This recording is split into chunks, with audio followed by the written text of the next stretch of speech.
साल बदलने के साथ ही अब नए साल में कई बड़े बदलाव भी होने जा रहे हैं। नए साल में सेंट्रल गवर्नमेंट के कर्मचारियों की सैलरी और रिटायर्ड लोगों की पेंशन बढ़ सकती है। इसके अलावा 1 जनवरी से सीएनजी और घरेलू पीएनजी के दाम 2 से 3 रुपए तक कम हो जाएंगे। लेकिन कई बचत योजनाओं पर ब्याज भी घट सकता है। आज की इस वीडियो में हम आपको बताएंगे कि साल 2026 में होने वाले 7 बड़े बदलाव कौन से हैं। नमस्कार, आप देख रहे हैं न्यूज़ 18 का डिजिटल प्लेटफॉर्म और मैं हूं आपके साथ जागृति खंतवाल। नए साल में 8वें वेतन आयोग से सैलरी बढ़ सकती है। जी हां, केंद्र सरकार ने 8वां वेतन आयोग लागू करने का ऐलान किया है और अभी टाइमलाइन नहीं बताई गई है, लेकिन ऐसा माना जा रहा है कि ये जनवरी 2026 से लागू हो सकता है। सरकार का कहना है कि इसका मकसद केंद्रीय कर्मचारियों की सैलरी, पेंशन और अलाउंस को रिवाइज करना है। इससे कर्मचारियों को मिलने वाली रकम बढ़ेगी और इसको आप ऐसे समझिए कि अगर 7वें वेतन आयोग के हिसाब से अभी आपकी बेसिक सैलरी 35,400 रुपये है, तो इसमें डीए और एचआरए के बाद ये करीब 65,500 रुपये हो जाती है। वहीं 8वें वेतन आयोग के बाद ये 1,10,000 के पार हो सकती है। दूसरा बड़ा बदलाव क्या होने जा रहा है, वो भी जरा आप ध्यान से सुनिए। नया इनकम टैक्स एक्ट लागू होगा। 1 अप्रैल 2026 से नया इनकम टैक्स एक्ट 2025 लागू होगा। ये 1961 के पुराने कानून की जगह लेगा। सरकार का कहना है कि नया बिल टैक्स कानूनों को आसान बनाएगा और इससे टैक्स रेट में कोई बदलाव नहीं होगा। तीसरा बड़ा बदलाव है आईटीआर के नए स्लैब से पैसा बचेगा। वित्त वर्ष 2025-26 के लिए न्यू टैक्स रिजीम के तहत आईटीआर फाइल करने पर अब 12 लाख रुपए तक की कमाई पर कोई टैक्स नहीं देना होगा।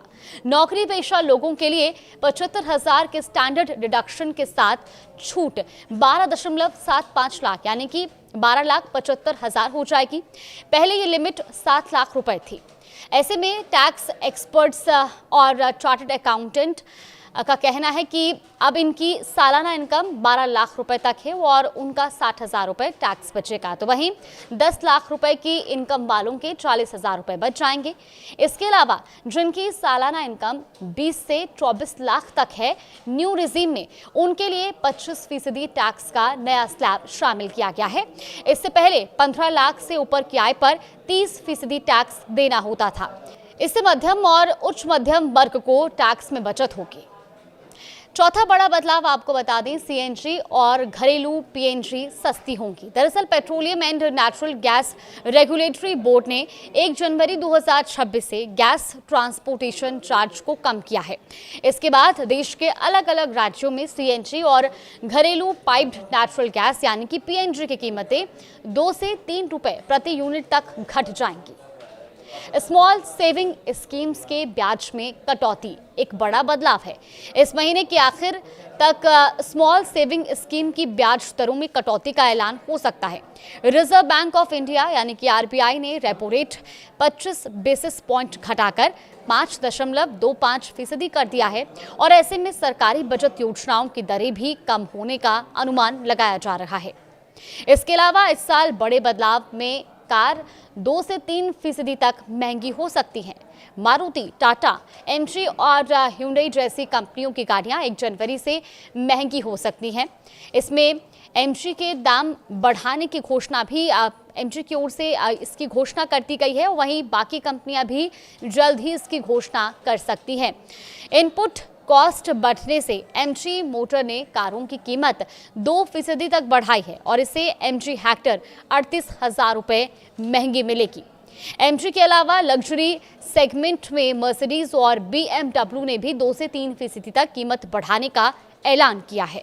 12 जनवरी से दिन में रेलवे रिजर्वेशन के लिए आधार जरूरी होगा। 12 जनवरी से ऐसे यूजर्स जिनका अपना आईआरसीटीसी अकाउंट आधार से लिंक नहीं है, वो सुबह 8 से रात 12 बजे तक टिकट बुक नहीं कर सकेंगे। ये नियम केवल रिजर्व टिकट बुकिंग खुलने के पहले दिन के लिए ही है। रिजर्वेशन के लिए ट्रेन डिपार्चर की तारीख से 60 दिन पहले खुलती है, जिस दिन ये बुकिंग खुलती है इससे ही पहले ये दिन माना जाता है। ऐसे में इसका मकसद ओपनिंग डे पर ज़्यादा से ज़्यादा पैसेंजर्स को ऑनलाइन टिकट बुक करने का मौका देना है और फर्जी अकाउंट्स के जरिए होने वाली बुकिंग को रोकना है। तो ये 7 बड़े बदलाव जो कि आज से लागू होने जा रहे हैं और इसमें कुछ बदलाव जो कि आने वाले महीनों में लागू होंगे। फिलहाल देश और दुनिया की तमाम बड़ी खबरों के लिए आप देखते रहिए न्यूज़ 18।